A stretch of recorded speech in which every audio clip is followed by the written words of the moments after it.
Welcome, all you beautiful people, to Grazora Live. Whether that's live or after the fact, doesn't matter. Thank you for being here with us. I'm Jason McKenzie, host, and I'm here as a nice tag along. We'll anyway. So I I don't know. Am had I this. truly the host though?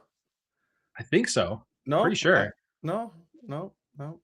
I'm just on the What do you left mean? side of the screen. We can What makes switch a it. host anyway? I don't know. Hmm. I know what makes a hostess a hostess. It's the cream filling. Right. Yes, I was waiting for that one. I knew that was coming. But what a host is, I don't know. I think you're the host. I'm just the tag along. All right. Well, we'll find out, I guess. Good idea. So I had this thought. It was actually just this morning. And it was like, as I was exercising, I was thinking, like, wouldn't it be nice if I could communicate with my body in a different way? Instead of having to stress it into the shape that I want, I could just talk to it and be like, you know what, body? I'm going to keep you fueled. I'll make sure you have plenty of nutrients. Like, you do not need to worry about that at all. Instead of you trying to optimize for survival, for low energy, for all of those other things, I want you to optimize for like physical strength, flexibility, endurance, like and don't worry about like long-term fat storage or anything like that. Like, what if I could just like have that kind of conversation verbally with my body and skip the whole getting up early to exercise thing? Hmm. That would be interesting. So And can you? I, not that I know of. I don't know how, Hmm. Yeah, but that would be a definite reprogramming at some very deep levels. I was just thinking about like the way that we communicate with our body to get stronger is we basically stress it out. We like force it into compliance by making it uncomfortable. Right. Yeah, we were And like, if you can't do this, there's a threat that you might not survive. And it's like, right, oh, I better bulk up on those biceps because that bar could come crushing down and snap my head off. yeah. Hmm. So I was So are just you like, saying your body's your enemy well, in that sometimes it sense? feels that way. Yeah. Because you're at complete odds. It's like, oh no, I got to get a bunch of fat storage. And you're over here like, oh, I got to get beach body. And Right? yeah, they don't align up very well. It's like I want to eat all this food, but if I eat too much, you're gonna like store it on me, and like I don't need any of that storage because like I got a good consistent supply of more than I should eat. Hmm. That's Like that's a good thought. So what's like that have to different. do with business? Well, I was like wondering. I was thinking like, how often do we stress our employees into compliance through various um, programs, red tape, and different things instead of making what we want, like the vision for what we actually want to achieve, clear.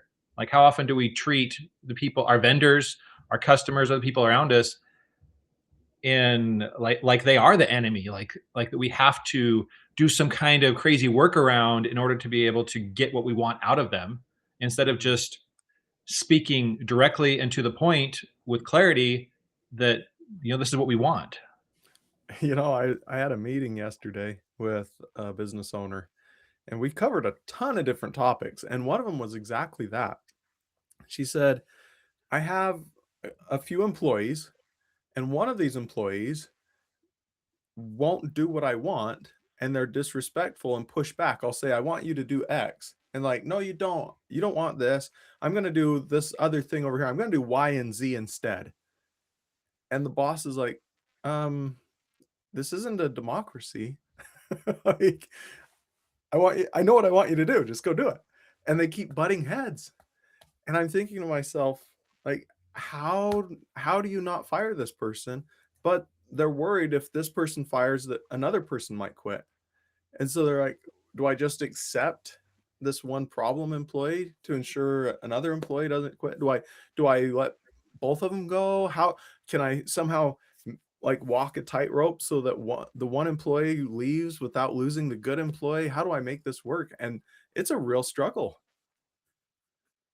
Yeah, yeah, especially depending on how we view these situations, and like the costs that we don't realize we're paying by allowing the the disrespect or the underperformers to be part of our what we're doing, part of the value that we're creating for the world. And this business owner, I think, feels like they're being the hostage, and they've become the hostage to their own employees in their own company. And that's a tricky, sticky situation. Yeah. Yeah, it's like we always fear the short-term cost, and like we want to avoid the short-term pain in favor of, well, that, like, we just want to avoid the short. There is no long-term vision for what this situation might be leading to. I spoke with a, a pair of young business owners a couple days ago as well, and they have a vendor, one of their, like, or essentially, well, client actually, Mhm. their main client that is trying to push them into the equivalent of a slave contract, Oh, wow. where they take all the risk, Okay. and and for virtually no reward. In fact, they've been running this business on verbal agreements for 3 years now, Okay. and one of them works for their client, and then they also have a business that works for the client, and the business isn't making enough money to make having them any profit, and even worse than that, he has to take from his hourly wage to supplement the business every year. Oh, And he's what a mess. and and they're scared of like, what do we do? Like, how do we do anything here? It's like, well, like, do you want to be in the same situation next year? Like, continuing, not making zero progress, or even going in deeper into debt, simply because you're not willing to walk away from what you do have. And it was just, and they, we had to talk a lot about vision. Like, it was like we spent about half the time going through like the hard numbers, and the other half was about their mindset and their beliefs and their vision around it. And at the end of the day, I think they realized that the cost of continuing down that road, of not accepting the short-term pain, is is going to take away, it will steal their future. Yeah. So it's interesting, the direction this conversation's going. And the reason it's interesting to me is because I've been listening to a book, and I had no idea that we're actually going to be ending up in this realm. But the book was written by George H. Ross, and nobody's going to know who George H. Ross is. But George H. Ross, I'm not sure if he's still alive or not, but he was or is an attorney, business attorney, very intelligent guy, and he also was very good at real estate and understood the intricacies of real estate. So he understands business, contracts, and real estate. And George H. Ross was the guy that Donald Trump had do most all of his real estate deals. He wrote almost all the agreements for it, and he was the one doing most of the negotiating. So what was Wow. astounding to me is Donald Trump would come in and bring these parties together, and he's really, if you ever listen to him, the people he's negotiating with, he'll always point out what a great relationship he has with them. And George Ross in his book says that's Trump's superpower. He can come in and have a quote unquote great relationship with anybody at any point in any time. It's just something he has a super ability to do. And so I was just listening to Trump talk about China. I have a great relationship with the president of China. I have a great relationship with Russia. I have a everyone he wants to negotiate with, he has a great relationship with. Then he sends in people that are great at working out the details. And one of the things that this guy was talking about in his book is you cannot let the deal be your only ticket. If it is, you're in a position of weakness. Even if this deal is the thing you want worse than anything else in the world, emotionally and mentally, you can't be held hostage by your own thought around that, because then you're going to portray that to the other party. So you, even if you need this thing, you can't truly need it. You have to have another alternative you're willing to go and do so that you're not so. Yeah. Yeah, and it's unfortunate the person that they've been working with on this sees that and leverages it again, has been leveraging it against them. And until this couple realize that they could walk away, and the cost of walking away is a whole lot less than the cost of continuing in a relationship that doesn't work anymore. Like they're gonna remain stuck. Exactly as you say. But being able to open their minds and show them that, well, you could. I mean, it was very easy to have AI generate a list of 50 um, other clients that they could go and work Mhm. for. Yeah. Like they only had one. And it's like, here's 50. Here's 50, and there are thousands across the country, and the work they do is all remote based, so it doesn't like location is location is irrelevant. Wow. But they thought they were stuck with this one, not realizing that all they have to do is get on the phone and start calling people. Amazing. So the one of the biggest problems I hear that they have, one, it was their perspective was wrong, but two, they didn't have enough visibility to have other options. Yeah, well, I mean, they're young entrepreneurs. That one of the like another thought that we might, I'm sure we'll get to if we have enough time. That I had was this one of them in stressful situations turns completely spineless, Oh, like very creative, hardworking, like capable individual. But when it comes to any kind of conflict, just like his mental faculties just completely shut down. wow. And and so he's had to struggle because of the people that he's put himself around. They take advantage of that um in him all the time. It's like he's got so much potential, but yet when it like he doesn't have the experience of how to market, how to Mhm. sell, or how to do any of those parts of the business. He knows how to deliver really, really well.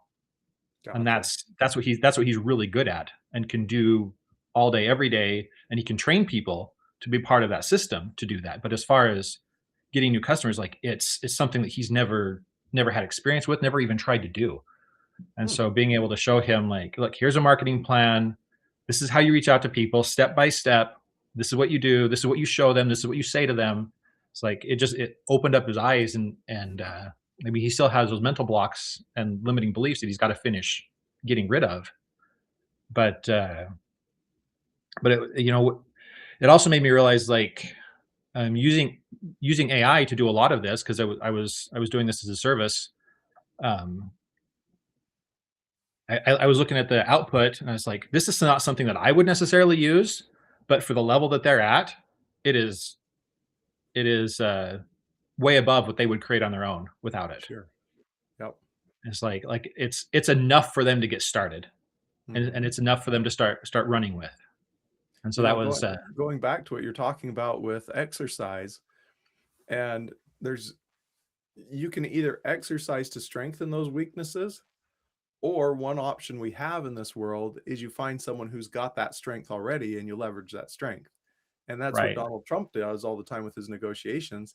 He's like, you're good at this, you're doing that job. You're good at this, you're doing that job.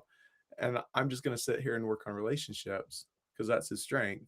Now, if we have weaknesses, it's good to work on them, but also in a short-term fit pinch, sometimes it makes sense to find that one person who has the strength that'll complement your weakness. That'll get you running down the road faster while you're working through, maybe like you said, those limiting beliefs, those fears. And while you're first starting, just curling the bar, and they're over there curling 100 pounds all day long, you may want to leverage that until you get to that strength yourself. right. Yeah, well, and that's one of the things that I really enjoy about the work that we do when we are able to interface with small business owners and help them see a new path forward, something that they they probably considered it, but they didn't really believe it was possible. Mhm. And to be able to like break down those barriers and say, look, this is what you could achieve, and this is how you can get there. Totally. And what astounded me, we recently had an event and we were teaching several different aspects of business. For you, what was the biggest takeaway that you personally got being a speaker at that event? Well, given that I have this like this whole social media thing, the speaking at event, that was like my first event of that type ever. Mm, Um, I got for me that I can do it. Like it just it worked, and it was a huge validation because of the response that we got from people at that event. That the the frameworks that we've been creating and using are frameworks that appeal generally to small business owners and things that they can grasp on very easily. yeah. Yeah, that was one thing for me as well is watching as you are presenting. I'm sitting to the side so I can see you to my left and the entire audience over here on the right. And as I'm watching you talk about these phases of business and the different stages that businesses go through and the idea of leveling up and watching people go from almost like a fog to the sun peeking up over the mountain, melting that fog away, and they can see clearly. It was like that for everybody as they're watching and learning. And the whole concept was you can scale your business to whatever level you want, but there's a process to do that effectively. And if you're not following that process, it's really easy to just get stuck and focus on the wrong thing forever and never make progress. But you're just sitting there in a rat wheel, just spinning and spinning and spinning, running so fast. You think you ought to get somewhere because you're trying so hard, but you have to step off the rat wheel and move to the next step in that business cycle. And as people started to grasp that, you could just see the light turning on in their eyes. And I get it now. Oh my goodness.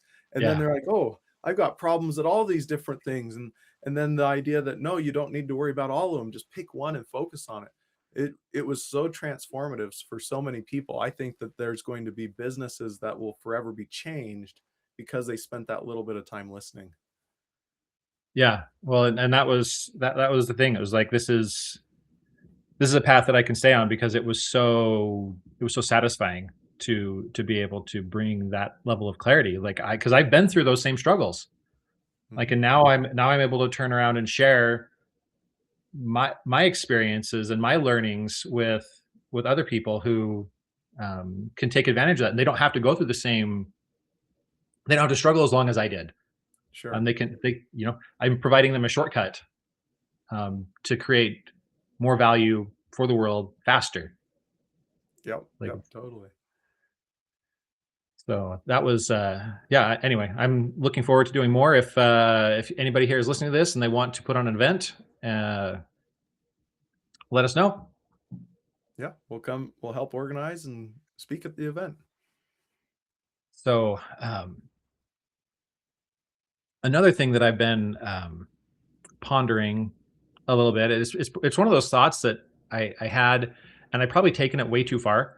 Okay. But I'll help it you reel it in. was it was this idea of that our mental stats are kind of like our mental abilities are there's things they measure like processing speed, working memory. Um, there's let's see, there's like cognitive flexibility, like your inhibition control. There's like different aspects of the brain that modern neuroscience can actually measure. And I was thinking like what like, and I've been interacting with people that whose brains I know work differently. Um, We lost you. where'd you go? You're, there you are. Oh, um, You've been and interacting with people who what? whose brains I know work differently. Like there's a person that I know who having a conversation with them is like driving in stop and go traffic. Oh, Um, they're it seems to me like they come up with multiple choice answers for everything they could say, and then take the time to evaluate which one they're going to say before they actually speak. Like they take the whole concept of think before you speak to a whole new level.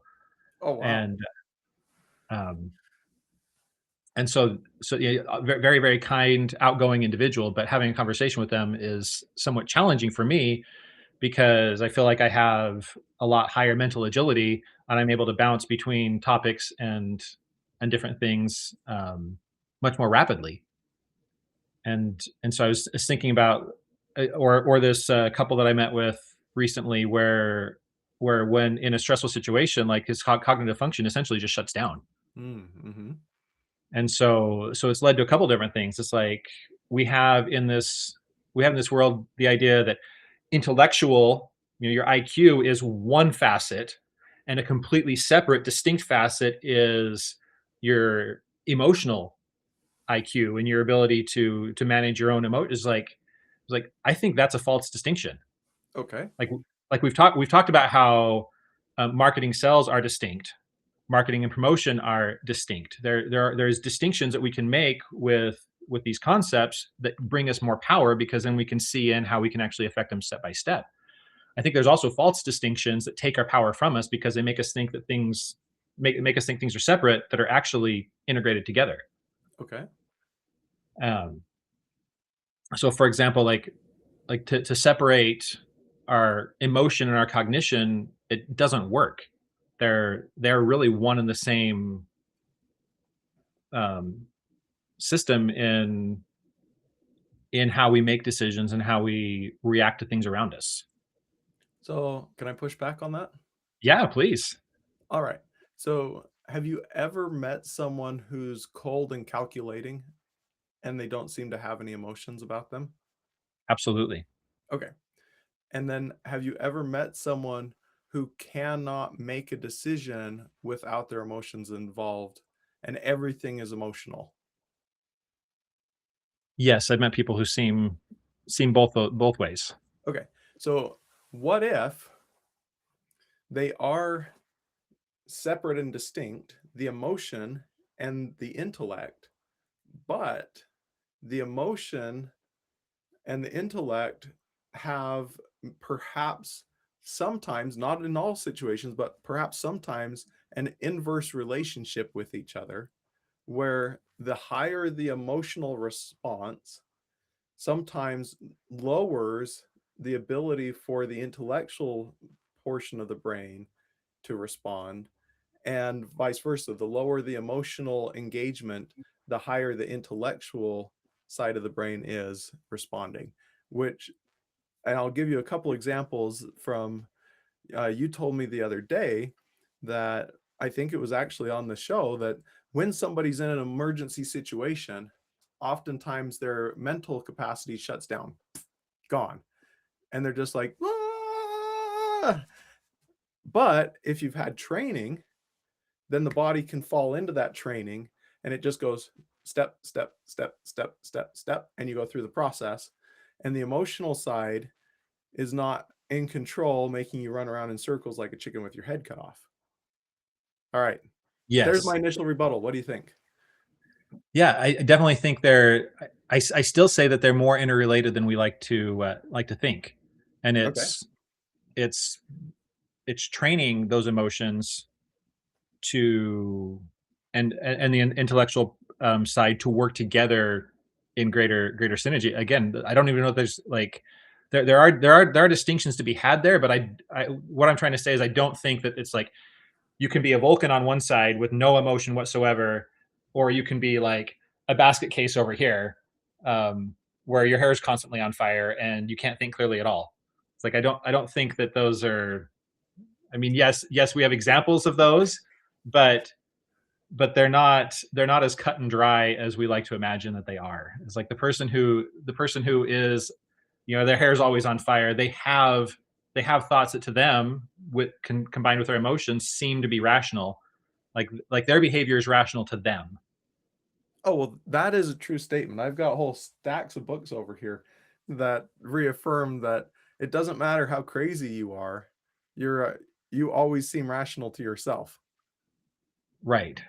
That was what was that? Psychology 100, my professor's talking about you get the people who are simply nuts, but they are convinced that they're being 100% logical, and one example he gave is the guy who's thinking that the government's out to get him, and he thinks that blue cars are what they're using to monitor him. So then he'll go sit on the corner of the road and track every blue car that drives by.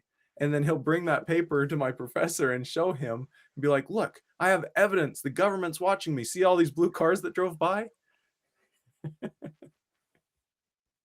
Yeah. Yeah, it's there's definitely there's a lot of nuance there, and I think that's why it makes it so hard to grasp, Yeah. how all of this thing functions together. It's like I take great book Never Split the Difference, Mhm. by Chris Voss, Yep. on negotiation. It's like you don't even get to talk to the rational brain until you've made it through the emotional brain is his essential framework. And Yep. so to start off a negotiation, if you want to get like getting to yes comes is the book that comes after um, Never Split the Difference. Both great books, but if you haven't got through the emotional part first, then you can never get to the yes that you're looking for. You know, that's if going along with that, back in the day, Richard Bandler worked with, who was it, John Grinder, to develop neuro-linguistic programming. And a lot of what we're talking about, to a certain degree, fits back into the framework that they developed, trying to explain how the brain works and why the brain works the way it does, and then how we can help the brain or the emotions or whatever you want to call it to move more in the direction we want. And what was astounding to me is as I studied all that world and studied what Tony Robbins was doing, Tony initially took a lot of the material and openly declares he took training from him, took a lot of that material, and then used a lot of that foundation to be able to help people change what they wanted to change in their life faster than they could change otherwise. And he became known as the guy who could fix anything. So people that were chain smokers their whole life would come to him, and one session later, bam, they're no longer wanting to smoke. But oftentimes, what they were doing is they were going in and reprogramming, in my terms, not theirs, in my terms, reprogramming those emotions that hold us hostage in these loops, in these behavior loops. And once they break that loop and put you on a new course, then the emotions aren't holding you hostage, like you're saying, and then you can move beyond those activities. But oftentimes it can't even make it, like you said, to the intellectual brain because we're stuck over here on the emotion side, and the emotions are processing and causing us to take actions. Yeah, yeah, it's one of those things that like it took me the longest time to wrap my head around when I heard that we always make decisions emotionally first, and then we come back later and rationalize it. Hmm. Yeah, I remember. I think the first time you told me that I was is like, we make decisions emotionally and then justify it with our logic. And I was like, oh, interesting. yeah, the first time I heard that, I was like, no, this can't be right. Um, and now it's like, no, that's actually how I believe it works now. So did you emotionally feel that or did you logically decide that? You know, one and then the other. Yeah. Hmm. Which again, that's I think that's why it makes it so complicated because I didn't want to believe it. Yeah. I didn't like what that said, what I thought that said about people. But over time, the as I was willing to push on that boundary and that lens because to me, like pursuing knowledge is way more important than and learning new things and changing is way more important than holding what I already know. Like Hmm. like finding something new that's more true than what I currently hold is more important than that what people would call being consistent or whatever. It's like I'm always seeking that new truth and and I'm willing to let go of the old. So to me that was important enough that I was able to over time see enough evidence that it was true that emotion comes first, then comes a rationalization. Absolutely. And with that, we are out of time. See you later.